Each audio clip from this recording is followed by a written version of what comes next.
Judgment on Judah and Jerusalem. For behold, the Lord God of hosts is taking away from Jerusalem and from Judah support and supply, all support of bread, and all support of water. The mighty man and the soldier, the judge and the prophet, the diviner and the elder. The captain of 50 and the man of rank, the counselor and the skillful magician and the expert in charms. And I will make boys their princes, and infants shall rule over them. And the people will oppress one another, every one his fellow and every one his neighbor, the youth will be insolent to the elder, and the despised to the honorable. For a man will take hold of his brother in the house of his father, saying, You have a cloak, you shall be our leader, and this heap of ruins shall be under your rule. In that day he will speak out, saying, I will not be a healer, in my house there is neither bread nor cloak, you shall not make me leader of the people. For Jerusalem has stumbled, and Judah has fallen, because their speech and their deeds are against the Lord, defying his glorious presence. For the look on their faces bears witness against them, they proclaim their sin like Sodom, they do not hide it. Woe to them! For they have brought evil on themselves. Tell the righteous that it shall be well with them, for they shall eat the fruit of their deeds. Woe to the wicked!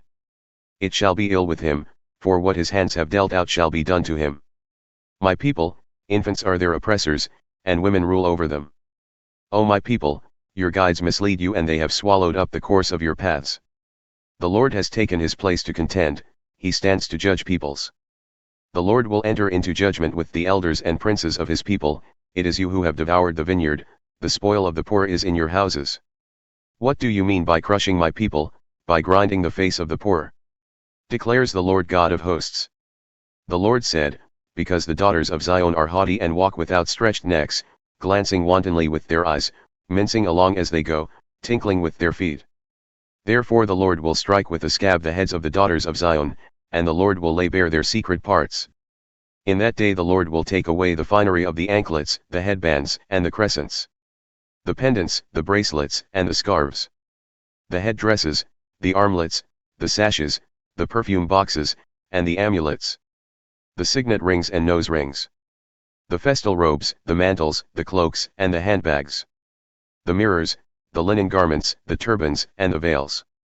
Instead of perfume there will be rottenness, and instead of a belt, a rope, and instead of well-set hair, baldness, and instead of a rich robe, a skirt of sackcloth, and branding instead of beauty.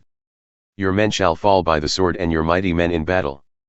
And her gates shall lament and mourn, empty, she shall sit on the ground.